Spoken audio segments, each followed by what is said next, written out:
boa noite, sejam bem-vindos. Muito obrigado pela presença. Doutor Edmir, muito obrigado pela presença. Eu que agradeço a participação, agradeço o convite, a participação dos colegas. Como eu dizia, só enquanto o pessoal vai entrando aí, doutor, como eu dizia, né, o tema da live é um tema bem, muitos até já ouviram um pouco de algumas informações sobre isso, sobre o direito do consumidor na pandemia do Covid-19, né, situações que vem acontecendo, né, já conosco há mais de um ano, e que o direito não pode ficar parado. O direito tem que acompanhar a evolução do tempo, a evolução das coisas. Então, o direito constitucional é diferente. Né? Faz parte a evolução com o acontecer dos fatos, com o acontecer das situações. É um tema muito... Nós vamos pincelar pontos específicos, para não ficar muito cansativo, né, para as pessoas. O nosso tempo que é somente 1 hora, então vamos aproveitar o máximo alguns pontos. Está mandando o link aqui para o pessoal, o doutor Edmir, para estar entrando na live.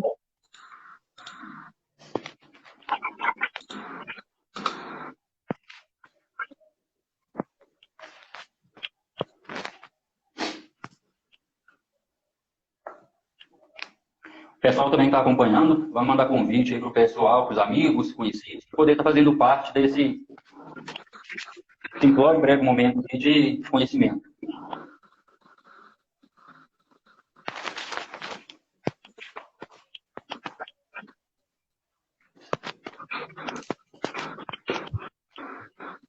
Aguardar o pessoal para estar entrando.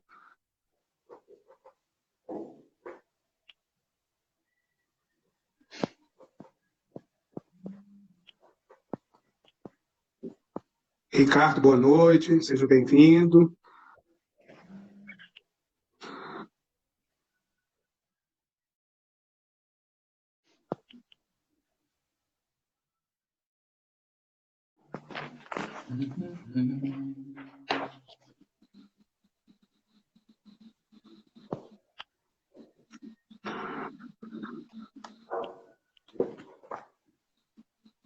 Edvânia entrou, doutor Edmir.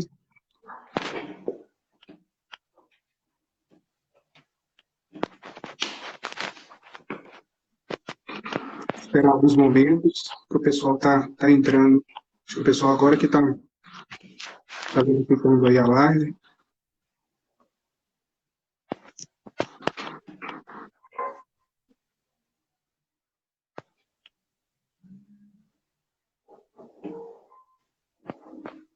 Nosso contador aqui já tem 500 mil pessoas, doutor Edmir, assistindo a live.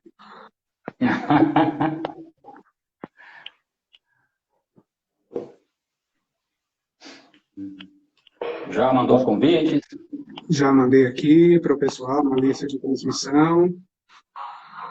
Eu não sei se foi o meu Instagram que deu um problema, mas o pessoal agora que tá aparecendo aqui, que está entrando.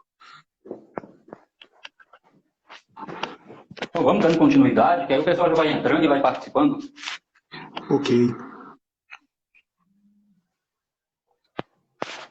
Podemos dar sequência? Podemos sim. Então, como eu disse aqui no início, né, o tema da live hoje é sobre direito do consumidor em tempos de pandemia. Inicialmente, ao se falar em direito do consumidor, Carlos Jefferson, se remete principalmente a quem é do ramo do direito, especificamente ao Código de Defesa do Consumidor. O Código de Defesa do Consumidor, que é a Lei 8.078, do ano de 1990. Né? A nossa Constituição da República de 88, nossa Constituição Cidadã. Meu próprio legislador constituinte, nosso constituinte maior, ele já expôs na Carta Magna que a defesa do consumidor deveria ser feita por meio de legislação, né, a ser prometida pelo nosso Congresso. E, de 88 para 90, foi basicamente 2 anos, né, tivemos aí, fomos agraciados aí com o Código de Defesa do Consumidor. E até então nós não tínhamos uma legislação puramente consumerista, voltada ali para a relação de consumo propriamente dita. Porém, num breve estudo aí de uma questão histórica sobre o direito do consumidor, podemos dizer assim, a gente vislumbra o quê? Que o direito do consumidor ele já existia, né, previamente, já existia muito antes do que essas situações. Nós temos menções, por exemplo, de direito do consumidor, não com essa nomenclatura, ó, não com a nomenclatura de direito do consumidor. Nós tivemos menções, né, no direito do consumidor, isso em normatizações, né, já em legislações, em editos, datavam antes da era cristã. Os colegas terem ideia. Antes da era cristã já tinha-se essas situações envolvendo relação de consumo. Nós podemos citar aqui o famoso Código de Hammurabi, né, que tinha como um dos principais verbetes aí, né, conjectura, olho por olho, dente por dente, aonde no Código de Hammurabi, no ano de 1728 a.C., já previa situações típicas de relação de consumo, como, por exemplo, um dos dispositivos desse código dizia o seguinte, que o arquiteto, o construtor, construísse uma casa e essa casa viesse a desabar, ela viesse a sucumbir e matasse o seu proprietário, né, a pena seria a própria morte. Esse arquiteto puniria com a própria morte. Né? Se ele faz, você constrói uma casa, a casa desaba e mata ali o filho do proprietário, o filho do dono do imóvel, esse construtor teria o seu filho morto e assim subsequente. Cada problema, cada negativa com de consumidor, né, contratando o serviço, o produto, né, aquele que construiu, que gerou alguma falha, algum erro, teria a mesma pena com relação ao seu parente. Né? Se matasse ali, se a construção desabasse, se matasse o irmão do proprietário, o irmão do construtor de morrer. Então, eram essas situações peculiares.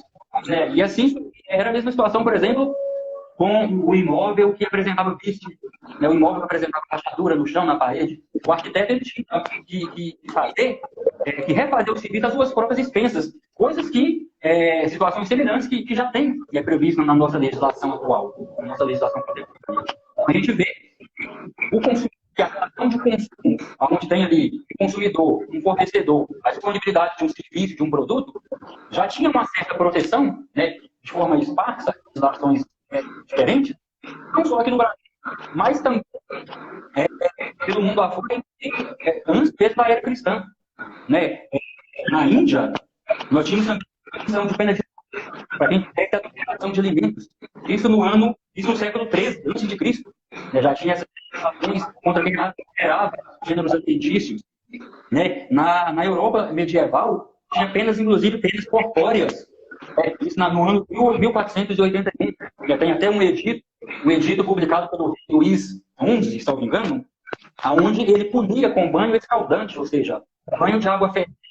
É aquela pessoa que chegava ali, que vinha, por exemplo, a colocar, a untar o leite em água para poder render mais, que vinha colocar pedra na manteiga para lucrar mais e assim lucrar mais dinheiro. Então já tinha penas corpóreas contra esses, fornecedores da época.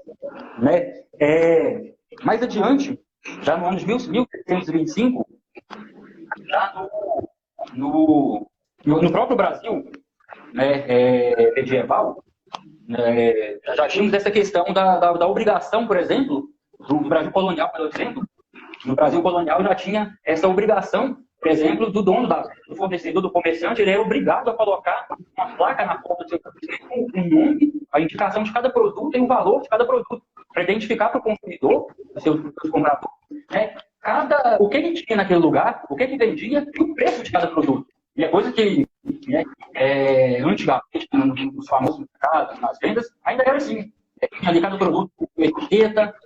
Com o passar do tempo, os comerciantes aí, na tentativa de ter uma despesa menor, o que foi fazendo? Foi tirando ali de cada produto a sua etiqueta com o seu preço, deixando ali somente o preço na prateleira, né? O que muitas das vezes causa muita confusão. A pessoa vai comprar no supermercado, compra um produto, pega um produto, chega lá, pensa que é aquele preço da etiqueta que está lá embaixo, quando vai ver, não é. É um valor totalmente diferente. Então, muda o custo de um lado para o outro e isso acaba gerando um problema para o consumidor. Existem legislações estaduais que obrigam os comerciantes a colocar preço, etiqueta em cada produto. Se tem 50 litros de óleo na prateleira, tem que ter, cada 50 litros tem que ter etiquetado com o seu preço, tudo direitinho. Mas isso são situações específicas. A legislação estadual, alguns estados trazem isso. O próprio CDC, por si só, não dispõe sobre isso. Ele não dispõe sobre essa questão, né, do preço, da identificação do preço em cada item, em cada objeto. Né? Já foi sério, já foi tema de vários debates aí, acirrados aí, por doutrinadores, por juristas, né, por congressistas, mas o CDC ainda não dispõe sobre isso. Né? E um outro ponto que chama muita atenção, no próprio Brasil, só para ter uma ideia, um outro exemplo, para a gente finalizar aqui essa contextualização histórica, no próprio Brasil, especificamente em Salvador, quando Salvador ainda era ali uma capitania, né, do Brasil inteiro, assim, a gente tem ideia, vinho, né, a pessoa que vendesse vinho acima do valor permitido, acima do valor tabelado, que na época era 2 cruzados, ela tinha pena, inclusive, ela era presa, ela era impedida de vender, de trabalhar, de ter comércio, ela era jogada na pior cela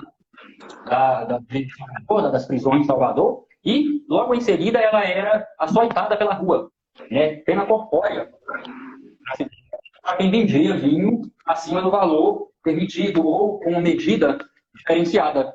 Então, só para se ter ideia mesmo, esse introito de como que a legislação do direito consumidor ela já é presente no meio social, né, há milhares e milhares de anos.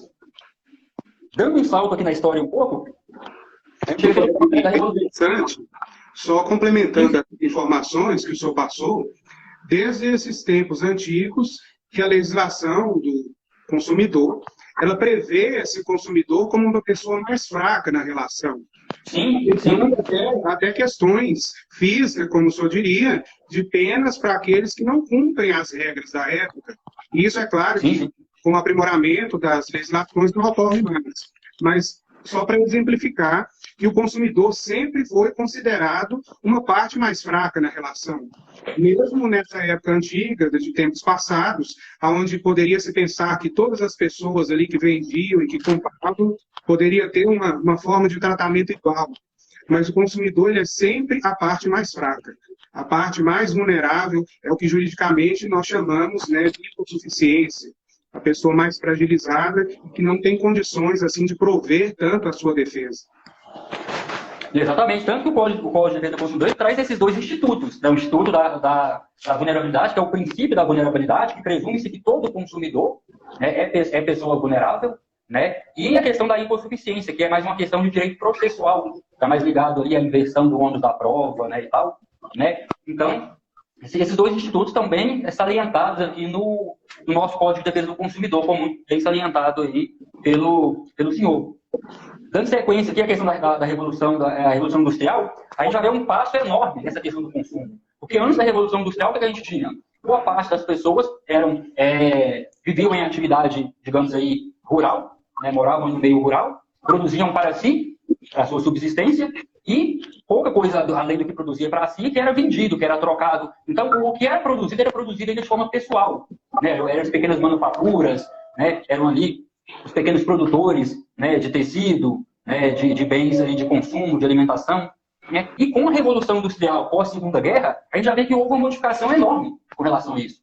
Né? Já houve aí o apogeu das grandes fábricas, né, as enormes indústrias de todos os tipos de bens consumíveis, né, não só de alimentos, mas de produtos em si, de peças, roupas, calçados, né, produtos do dia a dia mesmo da sociedade. E, consequentemente, o que acontece? Com esse apogeu das grandes indústrias, veio aí, né, a questão do aumento da produtividade desses industriais, dessas grandes fábricas, com o aumento da produção, o fornecedor, o vendedor, o fabricante industrial, ele tinha que escoar essa produção, ele tinha que pôr esse produto para girar. Não podia ficar parado ali com os galpões ali, com suas fábricas abarrotadas de produto. O que ele faz? Ele tem que colocar isso para ser consumido. Então tinha a sociedade inteira aí para fora para poder ser consumidora desses produtos. Né? Somando-se a isso, né, a questão da vinda das novas tecnologias, né, com o passar dos anos, né, principalmente a mídia, né, a questão da imprensa escrita, da imprensa por meio de rádio. Né? Então, esse foi o principal meio da época que os fornecedores encontraram para poder expor a sua produtividade. Né? Chamar a atenção do consumidor, falar, olha, consumidor, eu tenho algo aqui que serve para você. Às vezes o consumidor nem tinha necessidade, nem tinha um conhecimento que existia tal coisa. Mas, com a divulgação, com a mídia, com o marketing daquela época, aquele fornecedor já conseguia embarcar, já conseguia ali abraçar, né, esses consumidores. Chegando ao ponto que os estudiosos falam que o consumidor ele passou a consumir, inclusive, coisas que ele não tinha necessidade, coisas que ele não precisava no seu dia a dia, ele passou a consumir por causa dessa revolução industrial, por causa desse excesso de bens jogados, né, para o mercado. Chegando ao ponto de o consumidor não conseguir ter discernimento, ter controle sobre a necessidade ou não de consumir algo. E aí a gente já entra em dois tópicos bastante interessantes, né, nesse tempo de Covid-19. Seria a questão do marketing, né, a estratégia do marketing em pandemia, bem como a questão do superendividamento. Né, vendeu-se tantas coisas, tantos produtos de lá para cá, e isso a gente já passa, já dá um pulo, dá um salto para os tempos contemporâneos, que a gente vê essa questão do superendividamento e do marketing. A gente vê aí, mesmo no mais alto grau de pandemia, de Covid-19, a gente observa o quê? As pessoas não pararam de consumir. Né? A produção pode ter diminuído, pode ter tido mudanças na forma de produzir, na forma de vender, na forma de consumir, mas não se parou, não se observou uma parada no ato de consumir. Que se tornou, segundo os estudiosos, aí, se tornou um ato social, né, por si só.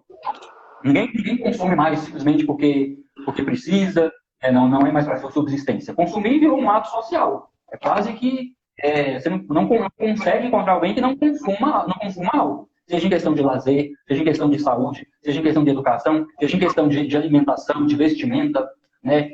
O consumo em si, ele já faz parte, sem sombra de dúvida, do nosso dia a dia. Então, o marketing, ele vem sendo muito usado. A gente vê nos tempos atuais como que os comerciantes que já tiveram muito prejuízo, né? Como que eles fazem uso do marketing para poder, digamos assim, recuperar o tempo, né, que se perdeu, né, pela questão da pandemia, que, como nós dissemos, houve, sim, perdas, né, desses fornecedores, mas eles querem de todas as formas recuperar o tempo. Aí a gente vê o quê? Muitas das vezes há uma falha nessa divulgação. Né? O CDC, ele traz alguns tópicos concernentes aí à oferta, concernente à publicidade, propaganda, que responde o que seria uma propaganda enganosa. Né? Então, a gente vê muitos consumidores, muitos fornecedores que, na tentativa de alcançar um número maior de clientes, de consumidores, eles fazem um marketing ali tão alvoroçado que esquece de passar informações para o consumidor. E o CDC, ele é claro, ali no artigo 30 a 35, ele é claro quando ele fala da questão da informação. Né? Tudo que é passado para o consumidor perante uma informação, uma notícia, um pré-contrato, a parte. Né? Tudo isso se torna uma transação de compra e venda. Então, só para falar título de exemplo, para o doutor, essa semana eu fui parado por uma moça na academia, ela me falou o seguinte: ela comprou um telefone, né, um telefone de alto valor, pela internet. Quando chegou pela internet, ela verificou que o telefone não vinha com carregador. O telefone não vinha com carregador. Eu parei, mas não tinha carregador. E ela ficou sem saber o que fazer. Como ela vai usar um telefone sem carregador? O carregador original do telefone dela era mais de R$200, segundo ela. Então, se ela fosse comprar um carregador, ela ia ter um gasto a mais. E se ela comprasse um carregador paralelo, digamos assim, ela poderia, inclusive, ter garantido o produto. Só que aonde que está essa situação? Está na divulgação, está na oferta, na publicidade. E uma vez que o fornecedor faz ali a propaganda do seu produto e vende, mas não especifica as características daquele produto, ele está trazendo um prejuízo para o consumidor. Porque pensa comigo, se ele tivesse colocado lá, telefone modelo XYZ, não acompanha carregador. Né? O consumidor ele compra sem o carregador se ele quiser. Compra se ele quiser. Agora, ele comprou, porque na propaganda tinha, não se falava. Né? E o uso e costume do nosso comércio brasileiro é o quê? Você comprar um aparelho de telefone e ele vinha com fone de ouvido, ele vinha com carregador. Acessórios, cabo USB. E esse não vê. Imagina você chegando na concessionária comprando um carro, olha o carro, gosta do modelo, na hora que vão entregar o carro na sua casa. Chega lá em cima de um caminhão com um laço vermelho, na hora que você abre o carro não tem som, não tem alto-falante, não tem pneu de strap, né, de reserva, não tem retrovisor interno. Isso é tido como uma propaganda enganosa. Tido como uma propaganda enganosa. Né? Então, um dos pontos principais que não tem problema, o consumidor ele tem que ser informado da forma mais clara e mais objetiva possível de todas as características do produto e do serviço. para não gerar nenhum outro problema. E a gente vê muito isso no que a gente chama de e-commerce, né, o comércio eletrônico. Né? Muitas pessoas, muitos fornecedores deixam a desejar nesse ponto. Não trazem informação ou trazem informações mentirosas para os consumidores. A venda com a Covid-19, o e-commerce cresceu muito, é um dos pontos assim, que deve ser salientado, é isso. Né? Por mais que houve mudança no consumo, né, a venda do comércio eletrônico, ela aumentou muito com essa questão da pandemia. Né? Então, às vezes, o fornecedor falha nisso. Ele não informa, ele não traz essas informações cabais para que se tenha um contrato de relação de consumo em suas perfeitas condições, garantindo ali a segurança, garantindo o equilíbrio das relações de consumo ali entre fornecedor e consumidor. Né? É a mesma situação, por exemplo, desses também, né, no e-commerce, no comércio eletrônico, a gente vê muito comum hoje em dia as pessoas fazerem o quê? Fazerem uma espécie de grupo de WhatsApp, né? Fazem ali como grupo de WhatsApp, ou criam um canal no Instagram, né, no Facebook, e vendem, colocam, né, calçados, roupas, né, produtos de higiene, né, colocam ali relógios, acessórios masculinos, femininos, bolsas, óculos, né, vários tipos de vasilhames, né, para ser usado no dia a dia, na cozinha da gente, e vende isso e se esquece que quando a pessoa ela faz isso, ela está se tornando uma fornecedora. Ela se torna uma fornecedora, não é simplesmente alguém que está buscando uma outra fonte de renda. É lógico, a gente entende a necessidade, entende essa resiliência do povo brasileiro, né, em se camuflar, em se modificar perante as situações, não ficar parado diante da crise. Mas quando a pessoa ela faz isso, ela se torna uma fornecedora. Né? E se tornar uma fornecedora, ela tem que arcar com aquilo que o CDC fala. Né? Se o cidadão abre ali um grupo de WhatsApp e começa a ver com ônibus ali literalmente de mercancia, de ter o seu lucro, ele se torna um vendedor. Então, para você, quando esse telefone apresentou isso, ele é responsável solidário. Ele é responsável do fabricante de prestar essa garantia para você. Ele é responsável solidário ali por prestar assistência técnica, né, pegar o aparelho que apresentou o vício, né, enviar para uma assistência técnica. Né, ele é responsável por tudo isso. Então, não é simplesmente ali abrir um grupo no WhatsApp, abrir uma página na internet, um perfil no Instagram e começar a vender a torta direito. Se você compra um relógio, compra um telefone de um vendedor desse, dentro do prazo de garantia, ele apresenta um vício, você pode de imediato mandar uma mensagem ali mesmo no grupo, ali mesmo no perfil, olha, eu comprei de você, apresentou o vício e tal. A partir daquele momento, o fornecedor já começa a mensagem de prazo, para aquele fornecedor ou para o fornecedor fabricante tomar providências para poder se resolver o vício do produto. Né? O CDC fala que após a comunicação ao fornecedor, ele tem um prazo de 30 dias para resolver o problema, para sanar esse vício. Pena ali de ter a restituição do dinheiro de volta para o consumidor, né, o abatimento no preço, né, a troca do produto por um novo, em perfeitas condições. Então, a gente sempre fala, faz prova, o consumidor tem que aprender a fazer prova. Você foi lá, reclamou com o moço do grupo do WhatsApp que te vendeu. Você reclamou com o perfil do Instagram que te vendeu. Né? E não conseguiu mais contato com esse ou com o fornecedor. Né? Você fez a sua parte inicial, que é relatar a existência de um problema. Né? Então, a questão de fazer prova, né? Tira print, né, dessas conversas, tira print, tira foto, né, do produto, para poder o consumidor ficar aí resguardado. Quantos consumidores que perderam o seu direito de ter um vício sanado por falta de conhecimento, né? Porque comprou numa loja, às vezes até na loja física, compra na loja física, por causa da pandemia, a loja fechou ou mudou de endereço, né? Ou quantos vendedores, quantos proprietários de loja que a gente vê por aí que, pela questão da crise, diminuiu as vendas, o que ele fez? Ele mudou de endereço. Quando ele não fecha a loja, ele muda de endereço, ou ele vai vender na sua própria casa para poder não ter gasto com aluguel, né? Com locação nenhuma. Né? Então, chegou na loja, tira um print que a loja já estava fechada, né, que não foi encontrado o fornecedor. Né, você manda um e-mail, manda uma mensagem de WhatsApp, de Instagram, tira print. E naquele momento ali, né, em uma situação futura, se não se resolver, né, o consumidor pode exigir a reabertura do prazo para reclamação, do prazo prescricional, né, do seu produto, do seu serviço. Né, isso tem acontecido muito o consumidor passando batido, ficando, digamos, abrindo navios dentro daquilo que seria o seu direito. Como diz o ditado, né, doutor? A lei não socorre quem dorme. É necessário que o consumidor ele faça as provas necessárias. E é interessante também, quando o senhor mencionava, que as pessoas hoje compram coisas que não precisam.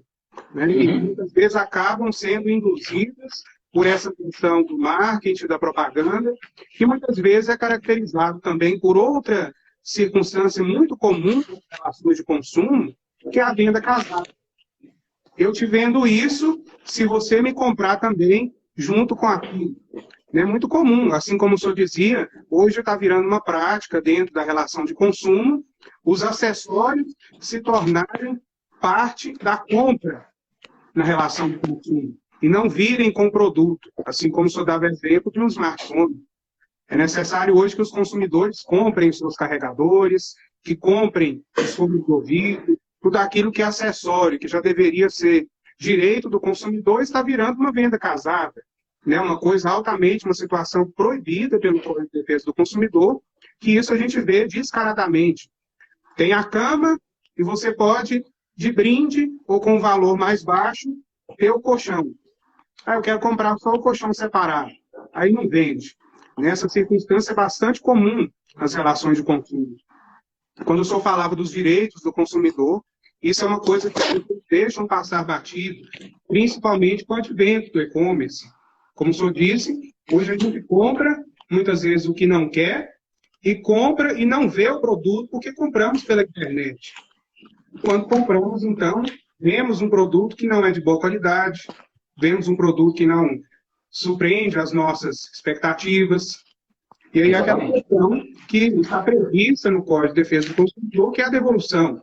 E os consumidores muitas vezes se deixam enganar por essa questão de não ciência, ou deixam passar o prazo, depois de 7 dias, todos nós podemos devolver o produto em até 7 dias, podemos usar, usufruir de todos os benefícios ali daquele produto, seja um smartphone, um computador, qualquer bem, e depois, se não gostar, temos o direito de devolver. Muitas pessoas não sabem, é uma questão muito simples, mas passam batido e depois acabam vendendo o produto por um valor bem menos do que comprou, em questão da desvalorização. Só mencionava um carro, até mesmo um carro pode ser devolvido. Se nós comprarmos dele, até mesmo uma revendedora, e não tivermos contato físico com o produto. Né? Esses são detalhes que as pessoas passam deixar batido e assim perdem aquele direito supremo de consumidor exercer perante a cadeia de fornecedor, de fabricante, né? E são lesadas pela sua própria ignorância, muitas vezes. A falta de conhecimento, ela se é reduzida em prejuízos. Não, com certeza. E só dando mais um ressalve nesse ponto aí da questão do direito de arrependimento. O direito de arrependimento é previsto no artigo 49 do CDC para compras feitas fora do estabelecimento, ou para compras feitas no domicílio, que é aquele vendedor que vai no domicílio do consumidor, né? Aquele moço, aquele mascate que vai na casa do senhor, na casa da senhora, vende ali um jogo de leitol, vende produtos, ali o consumidor ainda tem o direito de ter o cancelamento da sua compra dentro do prazo de 7 dias. A compra feita por o consumidor vai na loja, né, mas não tem um produto na loja, e o rapaz, o vendedor, mostra ainda no computador. Eu vou entrar no site que mostrar qual é o produto, a geladeira, quando chega na casa dele, se ele não agrada, se não é do jeito que ele pensou que era, ele tem o direito, mesmo que ele tenha ido na loja, ele tem o direito de cancelar a compra, né, dentro do direito de 7 dias. Isso é algo também que eles façam com o direito dos consumidores. Com certeza. Com relação, o senhor também diria a respeito dos prazos. Né? Até vou incluir aí esses mascates que vendem, e essas pessoas também de grupos no WhatsApp, vendas no Instagram, compramos às vezes de pessoas físicas, e elas mesmo nos dizem, não tem garantia. Se você tiver um defeito, um problema com esse produto, eu não me responsabilize. Essa questão é uma afirmação que não corresponde à realidade. Porque, assim como o senhor diria, toda pessoa que vem como prestadora de serviço, ela se enquadra ali na relação de consumo. Né? Diferentemente, quando entre eu e você, o senhor me compra um telefone. Né? Nós estamos fazendo aqui uma relação entre pessoas físicas, entre dois seres humanos, e eu não sou revendedor, não sou fornecedor, não tenho diversos aparelhos telefônicos para vender, apenas estou vendendo para o senhor o meu produto, que é um telefone que, porventura, eu vou comprar outro novo, um computador, algum outro tem, e assim faço uma venda informal. Né? Diante disso, a pessoa que compra, já compra sabendo dos riscos do suposto prejuízo e defeito. Diferentemente daquele que, aqui, assim como o senhor dava o exemplo, monta um grupo no WhatsApp e passa a vender demasiadamente diversos tipos de produto. Compra de terceiros, ou até mesmo fabrica, e não presta garantia.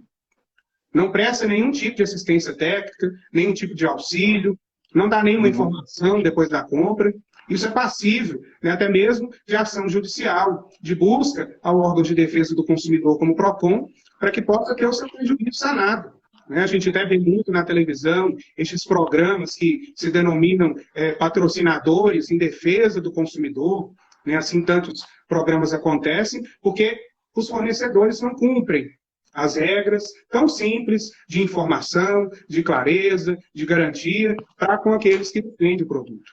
E é interessante, como o senhor dizia, a garantia mínima de 30 dias. É uma questão muito simples, mas que muitas vezes nos passamos enganados por comprar um produto. Muitas vezes, esse produto aqui é de segunda linha. Esse produto aqui não é de marca, então não tem garantia. Nós temos, então, a garantia mínima de um produto durável, né, que é um produto que não vai se deteriorar com o passar do tempo tão rápido, de no mínimo 30 dias. Se porventura comprarmos ali um lápis e esse lápis acabar partindo no meio por alguma decomposição da madeira, situação, acredito, difícil de acontecer, mas se caso aconteça, aquele produto já veio com defeito, a gente tem o direito de trocar. Né? É muito veemente essa situação de descumprimento das garantias de produtos que muitas vezes, até mesmo em nossa cidade, a gente vê, esse produto aqui não tem garantia porque é da China, não é um produto de marca, é um produto de segunda mão. Né? Quando o consumidor compra na loja, mesmo sendo um produto usado, que aquele vendedor comprou de alguém, ele passa a ter o direito, a obrigação, melhor dizendo, de dar garantia. Né? E a gente vê muitas vezes, quando compramos um produto, eu tenho 1 ano de garantia. É 1 ano ou é 30? Né? É o que a gente faz a diferenciação da garantia contratual e da garantia legal. O Código de Defesa do Consumidor dá para nós esse mínimo de garantia e o fornecedor completa o prazo restante. Exatamente. Duas situações também que o senhor tocou no assunto que eu me recordei agora, são duas situações que acontecem muito, principalmente nesse tempo de pandemia. Eu não sei se o senhor percebeu, mas nesse tempo de pandemia, o que acontece? Com a diminuição, né, do potencial de compra, né, do poder de compra do consumidor, né, desemprego, essas situações inerentes à pandemia, com a diminuição do poder de compra, o que se notou? O consumidor, tem aquele consumidor que ele compra, ele deixou de comprar aquele produto de marca, aquele produto novo, aquele produto zerado, podemos dizer assim, para fazer uso, para fazer a compra de produtos, digamos, usados. Muito comum, por exemplo, na nossa região, se ter aí, né, as lojas, as empresas que vendem produtos usados. Né? Aquilo é uma relação de direito do consumidor, é uma relação de a cara do nosso CDC, pelo Código de Defesa do Consumidor. O cidadão não tem condição de comprar uma geladeira nova de 2000 e pouco, mas ele consegue comprar uma geladeira usada de R$700, de R$500, de R$300, dependendo do modelo. Vai numa loja de móveis usados, e lá, como o senhor falava, independentemente da vontade do vendedor, né, aquele produto tem que sair no mínimo com a garantia legal, de produtos duráveis, bens duráveis e duráveis, produtos duráveis, garantia de 30 dias, produtos duráveis, bens que não vão se decompor com o tempo, como uma televisão, tem a garantia de no mínimo 90 dias.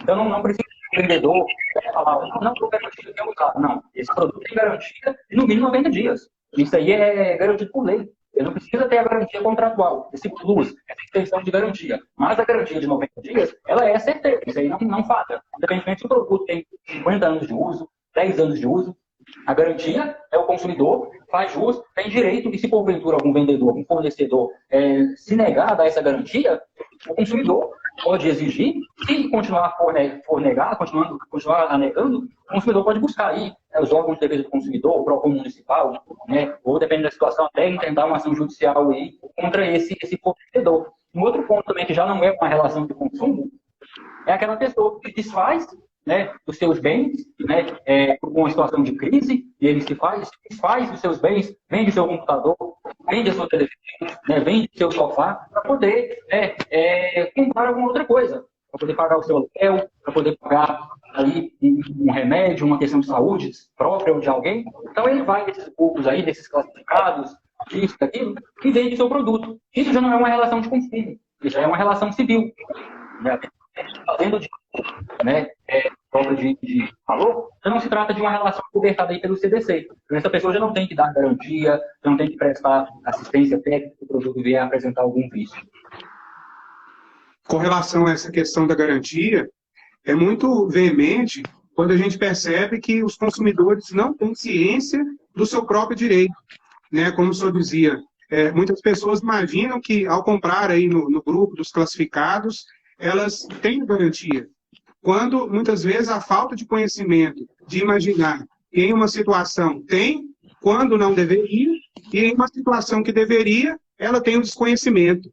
Né? Que muitas vezes os próprios fornecedores induzem aos consumidores dizendo que tal produto não tem garantia. Eu acho que eu fiz uma menção incorreta, né, daquela questão dos 30 dias, mas o senhor falou para nós, né, dos 90, mas os próprios fornecedores induzem a esses consumidores a dizer que o produto não tem garantia, e aí as pessoas ficam um pouco confusas com essa questão. É muito também veemente agora com relação ao e-commerce, às compras virtuais, uma nova legislação, que é a legislação de proteção de dados, a Lei Geral de Proteção de Dados. E hoje, os dados estão em todos os lugares.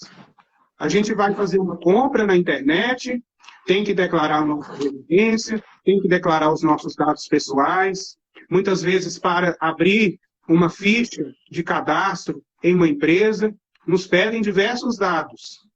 E aquela questão, quanto mais os nossos dados são difundidos, mais nós recebemos aqueles anúncios. Anúncios nas redes sociais, anúncios no nosso e-mail.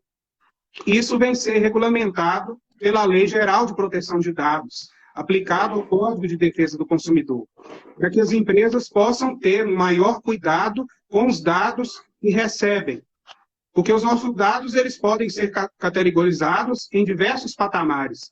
Imagina a importância de um dado como o comprovante da nossa residência, o dado como o nosso CPF, o dado do cartão bancário, que muitas vezes digitamos ao fazer cadastros em sites. Esses dados podem vazar na rede, pela internet, por aí, assim nós passarmos por situações bastante complicadas, de compras falsas em nosso nome. E essa Lei Geral de Proteção de Dados, os nossos dados pessoais, tudo aquilo que nós vamos ter que passar para um terceiro, ele deve fazer um tratamento, não do modo de doença, mas do modo que ele vai guardar e armazenar esses dados. Isso está aplicado até às lojas físicas. Até nós também, doutor. Quando os dados que nós recebemos, quando nós vamos entrar com uma ação judicial, nós recebemos tantas informações particulares que aplica-se também a todas as pessoas que vão ali receber algum dado pessoal, um dado sensível daquele consumidor. Seus dados bancários, seus dados identificadores, como CPF, identidade, tudo isso deve ser armazenado de maneira criptografada, se isso é por meio de algum meio tecnológico. Imagine também aqueles cadastros que são feitos físicos, as famosas, os crediários, as notinhas em papel, né, que lá tem tanta informação pessoal daquele consumidor e muitas vezes aquilo é deixado ao relento na loja, no comercial. E essa Lei Geral de Proteção de Dados vem estabelecer esse marco regulatório a partir de 2018 para que todos os fornecedores possam realmente passar a tratar com mais cuidado, com zelo e segurança, os dados dos consumidores. Todas as instituições financeiras, ainda mais, quando esses dados passam a ser veiculados para terceiros, podem ocorrer grandes prejuízos. É necessário veicular que, muitas vezes, ao fazer uma compra em um determinado estabelecimento, aqui na cidade, me foi pedido que digitasse o CPF para finalizar a compra.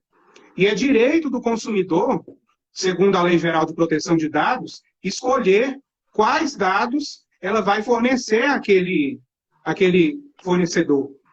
É direito do consumidor de realizar a atualização dos seus dados, a modificação, se porventura alguma questão ficou errada, é direito desse consumidor fazer uma retratação, pedir a exclusão. Quantas vezes fazemos cadastros em sites e depois não temos a possibilidade de excluir aquele cadastro?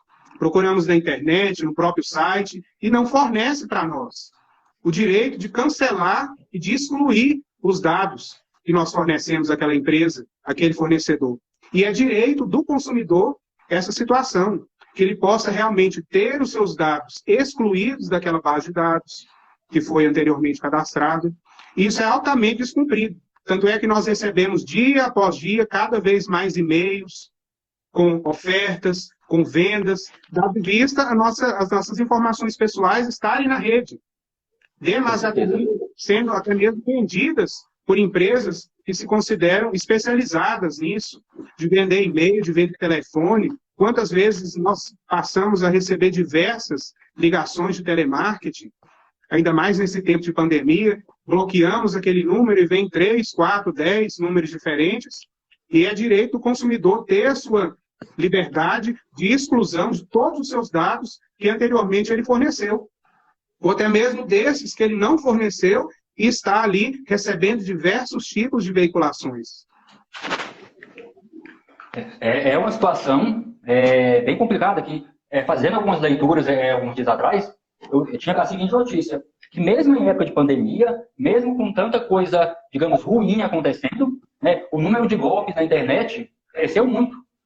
Muitos desses golpes são advindos realmente daqueles chamados golpistas profissionais, né, que vivem de dar golpes, né, que tem ali seus traquejos, né, seus intuitos já criminosos, sempre nesse meio, né, de levar prejuízo, de fraudar, né, usando dados, usando informações de consumidores e também de fornecedores. Eu me lembro que há pouco tempo atrás eu até falei com o doutor, e eu procurando um computador para comprar, né, me deparei com uma propaganda na internet de um computador, né, por 600 e poucos reais, novo. E a gente sabe que um computador modelo daquela qualidade não seria aquele valor.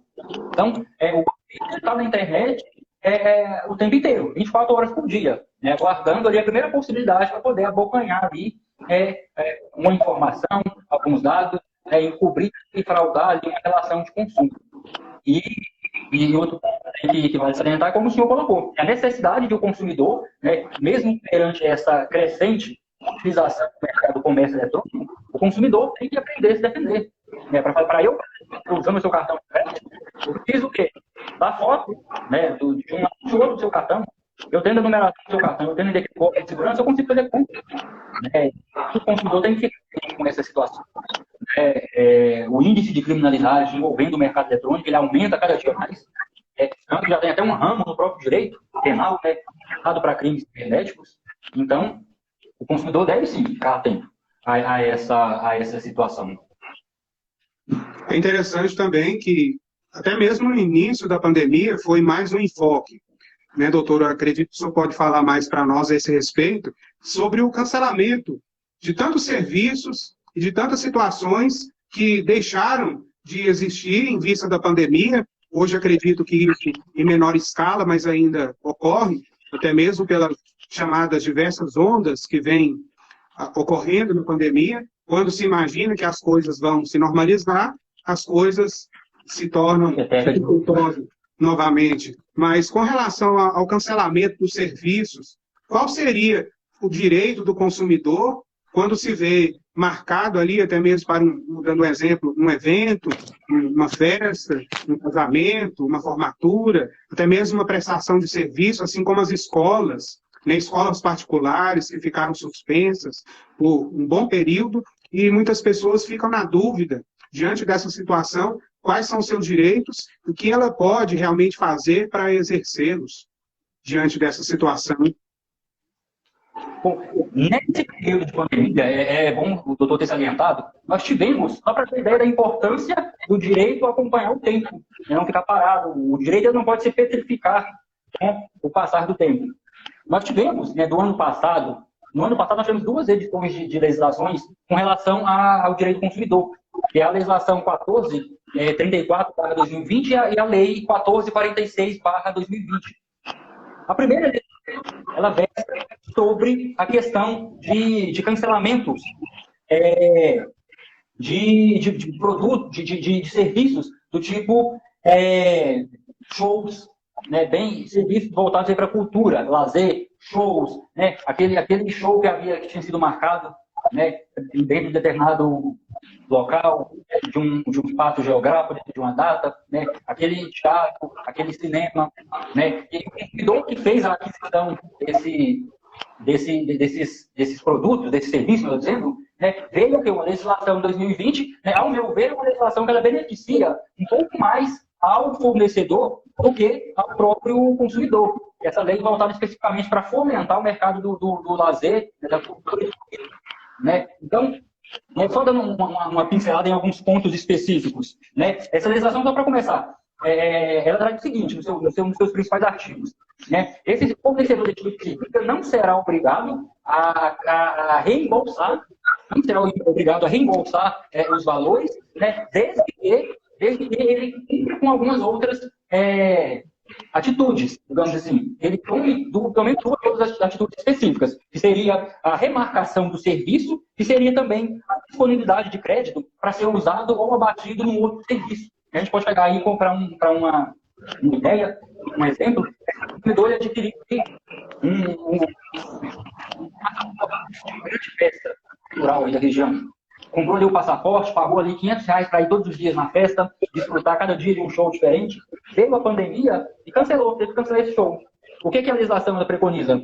Não tem obrigação, mesmo que o consumidor queira queira ter a restituição do dinheiro pago, o fornecedor desse tipo de serviço não é obrigado a devolver, desde que ele cumpra essas duas obrigações.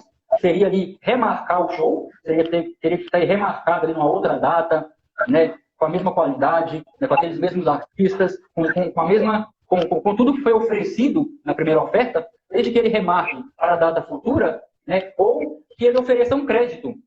Ele ofereça um crédito para a pessoa usar em um outro evento. Bom, não vai ter mais essa festa na cidade, mas vai ter um outro evento daqui a 6 meses, organizado pela mesma empresa, pela mesma prestadora de serviço. Então, fica de crédito para você usar na festa seguinte. Né? Então, são vários pontos ali que podem ser salientados, mas a gente pega aqui só esses pontos principais mesmo, que a gente vê que é louco. Tem sido pandemia, né? Tanto o consumidor, né, tem a sua cruz a carregar, né, nesse momento, mas o fornecedor também tem. Né? Então, quando veio o legislador e trouxe a promulgação dessa lei, ele estava buscando fomentar, garantir, né, durante um certo tempo, né, a subsistência, né, a manutenção desse tipo de fornecedor, desse tipo de serviço, né, voltado aí para a cultura, para o lazer, para o entretenimento. Né? Então, se o fornecedor, se ele cumpre essas duas obrigações, remarcar o evento ou oferecer um crédito, aquele valor em crédito para ser usado em outro momento, em outro evento, ele não tem obrigação nenhuma de restituir. Mesmo que o consumidor fale, olha, eu quero o dinheiro de volta. O consumidor, o fornecedor não seria, por lei, obrigado a fazer essa restituição. Agora, se não tiver como fazer essa restituição, se não tiver como fazer essa remarcação de evento, se não tiver como fazer a disponibilização desse valor em crédito para ser utilizado para o consumidor, né, aí sim ele tem a obrigação de fazer a restituição do bem. E outra coisa que o consumidor tem que ficar atento, ele tem que fazer essa reclamação dentro do prazo de 120 dias. Ou seja, é uma lei de meados do ano passado, não me recordo do mês, mas é do ano passado. Né? Se você tinha feito uma contratação para um show no mês de julho de 2020, por exemplo, né? E você teve o cancelamento desse show, né? Assim que você teve o conhecimento do cancelamento do show, você tem que entrar em contato com quem te vendeu o seu ingresso, com quem te vendeu o seu passaporte, e com base nessa lei fazer a sua reclamação. Notifica, né, coloca ele ciente que você é um fornecedor e que você não pode ficar no prejuízo, e ele vai ter que tomar suas atitudes. Né? Ou remarcar um outro esse mesmo evento para a data futura, ou disponibilizar esse valor em crédito para ser usado em outra oportunidade. Né? Esse é um ponto principal dessa legislação. O crédito, quando esse fornecedor disponibiliza esse crédito para o consumidor, esse crédito ele pode ser utilizado, né, pode ser usado aí até dezembro de 2022. Né? Vamos por partes. A lei era de 2020. Né? Estávamos ali, digamos ali, conhecendo a pandemia da Covid-19, quando veio essa lei. Né? Ninguém imaginava que hoje, um ano depois, nós estaremos em situação ainda precária. E não sabemos, né, com esse ressurgimento de novas cepas, onda roxa, onda vermelha, nós não sabemos se daqui a 6 meses vamos estar tudo ao normal, vai demorar mais 1 ano, mais 2 anos. Mas essa lei ela vai prosseguindo os acontecimentos. Né? Isso vale para o pessoal. Se você fez a compra em uma plataforma de venda de ingressos, que é muito comum hoje em dia, também voltada para o e-commerce, como nós acabamos de dizer. Se você faz a compra de um ingresso em uma plataforma dessa, o evento é cancelado, né, o organizador, o gestor da plataforma, tem que tomar essas atitudes. Remarca o evento, né, te oferece um crédito para ser utilizado em um evento futuro, né, porque senão o consumidor, por um lado, a legislação ela beneficia, né, o fornecedor que não é de imediato obrigado a restituir os valores que recebeu do consumidor. Mas, por outro lado, também, né, o legislador não deixa, digamos, o consumidor totalmente desprovido, né, dessas situações. Com relação ao transporte aéreo, também é uma legislação advinda do ano passado, em meio à pandemia, e também é uma legislação que veio também fomentar, ela traz um pouco mais de benefício para o consumidor, mas sem sombra de dúvida, ela traz também uma fomentação uma injeção de dinheiro, de ânimo, digamos assim, no fornecedor voltado aí para a construção civil. Então, quando o consumidor fez uma passagem aérea, por exemplo, e teve o seu voo cancelado, né, ele tem direito de ter ali a restituição, nesse caso ele tem direito de ter a sua restituição, porém, a legislação prevê aí que essa restituição pode ser feita até dentro do prazo de 12 meses. Né? Mais uma vez, o consumidor tem o direito de ter o seu valor, o seu dinheiro restituído pelo voo cancelado, mas o fornecedor não tem a obrigação de fazê-lo de imediato. Ele tem um prazo aí de 12 meses para fazer essa restituição desse valor. Né? Inclusive, pode fazer até mesmo parcelado. Se você fez ali a compra de 2 passagens, por exemplo, a R$1.000, você tem direito. Volta aí, né, já que o seu voo foi cancelado, pede de volta a restituição. O fornecedor não vai te devolver ali R$1.000, né, o valor que você pagou, de imediato. Ele vai devolver ali dentro de 12 meses. Né? Pode ser que ele devolva ali nos meses seguintes. Parcela ali R$1.000 em 12 vezes. Ou pode ser que ele devolva ali de uma vez só, né, dentro desse. O que se tem de costume, que eu já presenciei, inclusive nos órgãos de proteção do consumidor, tem o fornecedor oferecendo ali, a título de acordo mesmo, né, o parcelamento, né, desse valor. Eu vou dividir aí para você, não, quer dizer que não tem que ser obrigatoriamente em 12 meses. Ele pode parcelar ali em 3 vezes, pode parcelar ali em 5 vezes, né, pode até devolver o dinheiro, restituir de imediato, de uma vez só. Né? Porém, o fornecedor, o que o legislador reza é o quê? Ele tem que fazer essa devolução no prazo do máximo de 12 meses. Não pode ultrapassar 12 meses. Tem que ser dentro desse período de 12 meses. E uma outra oferta que é feita para o consumidor é a questão do crédito. Né? Pode também ser dado um crédito, inclusive, um ponto específico dessa legislação, é que o consumidor teria direito a um crédito igual ao valor da passagem que ele comprou, ou até maior, né? Para ele usar em um outro momento, em uma outra viagem. Né? Ele pode usar esse crédito, pode ser tanto para ele como para terceiro. Se você comprou uma passagem para você viajar, né, para determinado estado, né, até mesmo para fora do país, tu houve o cancelamento do seu voo, em virtude aí da pandemia, e você tem direito de ter esse valor restituído dessa forma que eu te falei.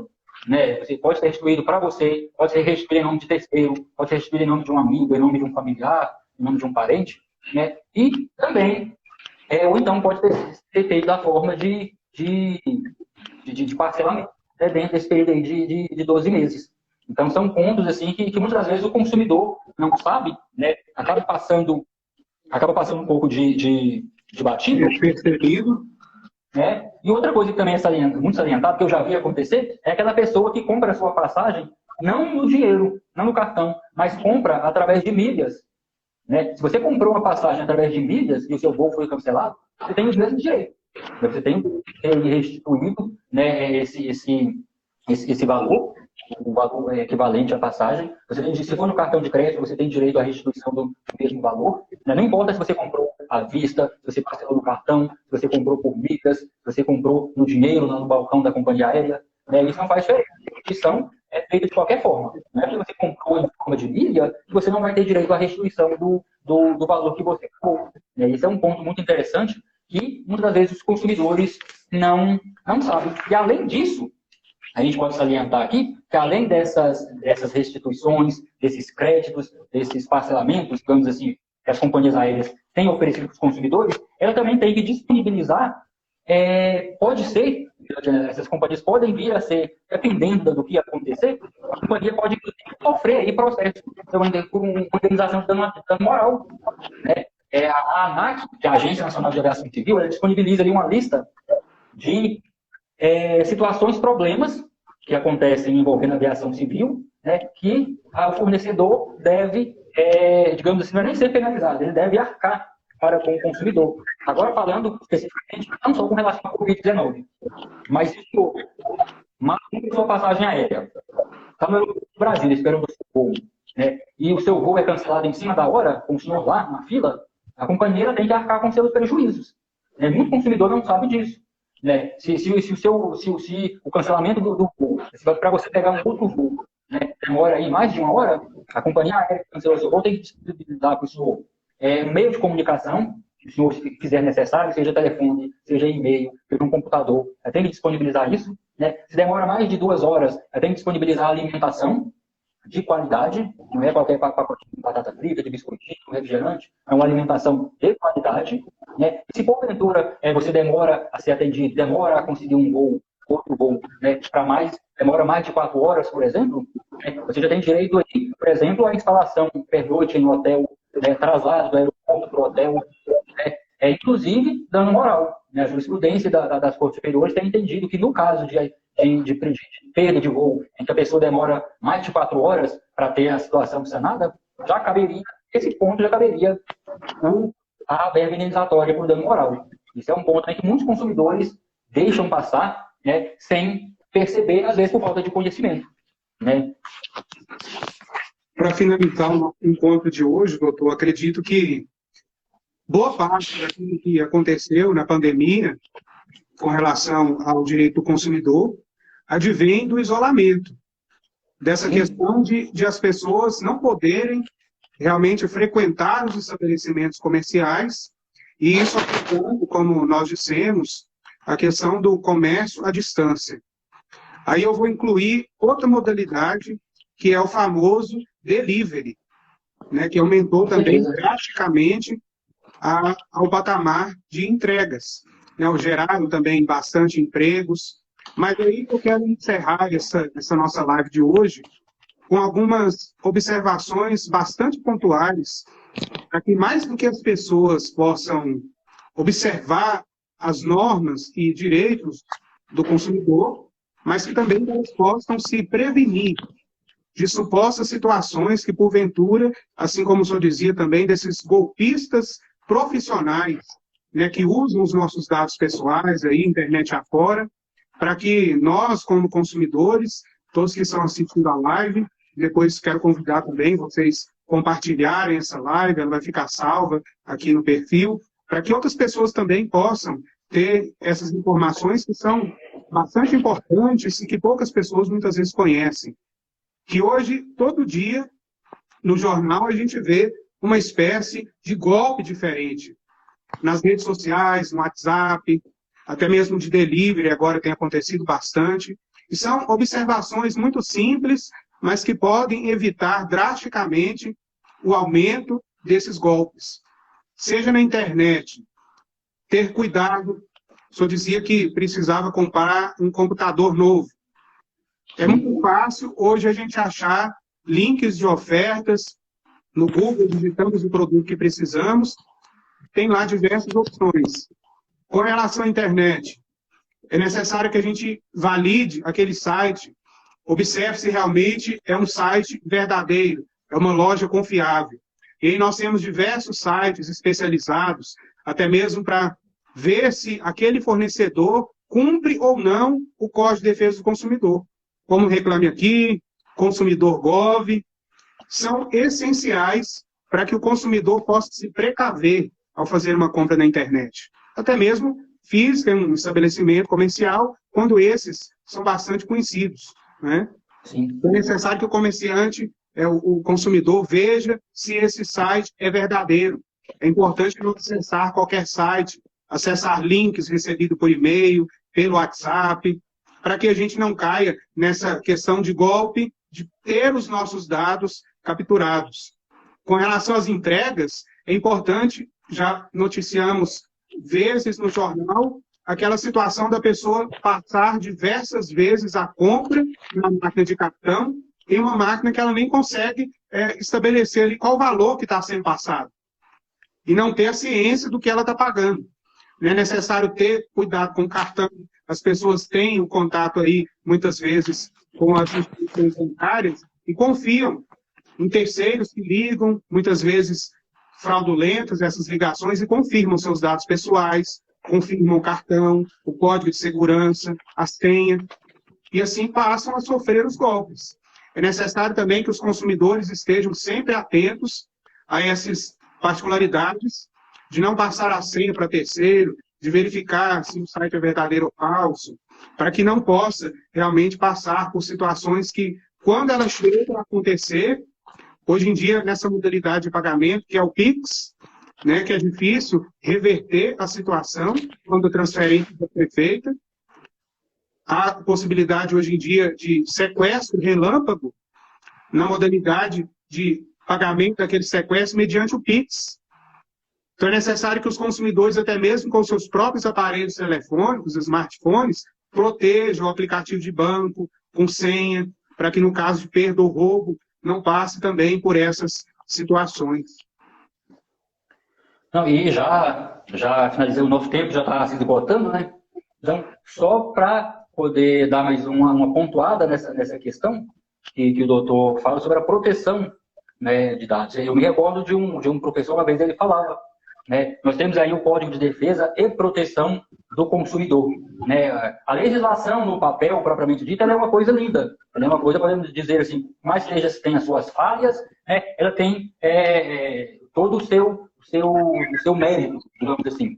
Mas a proteção maior, né, e a defesa maior, quem tem que fazer é o próprio consumidor. Fazendo isso que o senhor falou, se policiando, né, ainda mais nesses tempos de pandemia, quando, né, como nós falamos, o número aí de fraudadores, né, veio a aumentar, infelizmente. Então, o consumidor tem que ter essa expertise, assim, né, de buscar a sua própria proteção, a sua própria defesa, né, no seu dia a dia de consumidor e também, né, buscar conhecimento. Né, buscar conhecimento, né, tiver alguma dúvida, né, temos aí profissionais na cidade, né, para poder atuar aí nos processos que porventura vierem a surgir, né, nas demandas. Muitas demandas podem ser resolvidas aí sem o acesso ao poder judiciário, né, e as pessoas têm que buscar esse conhecimento, né, antes de vai fechar um contrato, né, busca aí o apoio aí de um profissional advogado, né, contrata o profissional advogado, né, que está ali habilitado, né, a te dar toda a assessoria jurídica, né, nessa situação, né, às vezes para não querer pagar o profissional, às vezes a pessoa, o consumidor, né, leva um prejuízo imenso. Né? Então, contrate um bom profissional, peça para fazer análise de um contrato, né, de uma prestação de serviço, de um produto, né, uma oferta que recebeu, para poder não ter dissabores, né, surpresas indesejáveis aí no decorrer dessa relação de consumo. Muito bem. Quero agradecer, então, as pessoas que passaram pela live, que estão presentes agora, que nós vamos fazer posteriormente, acredito que outros encontros, para compartilhar assim, essas informações tão importantes, para que possamos sempre estar realmente informados das nossas obrigações, não só no direito do consumidor, dos nossos direitos, mas também das nossas obrigações. Nosso colega doutor Edmir, que outrora estará conosco também, em outras oportunidades, aqui hoje estreando, né, essa live aqui no perfil, o trabalho jurídico, que é necessário também inovar na produção de informações. O advogado tem esse papel fundamental na sociedade, de informar, de levar conhecimento, né, e realmente esse é o nosso objetivo, levar conhecimento informativo a todas as pessoas que necessitarem. Então, agradeço, doutor, também, ter aceitado o convite, sua estimada presença, grande conhecedor do direito, compartilhado conosco essas informações tão relevantes nessa noite. Eu que agradeço o convite, agradeço a participação dos colegas, né? Estamos aí à disposição para novas empreitadas, digamos assim. Né? Deixo aqui o meu abraço ao doutor, um abraço também aos participantes, né? A todos que tiveram aí a oportunidade de passar por um momento aqui nessa live. Né? O meu muito obrigado, meu abraço, né? E até a próxima oportunidade a todos.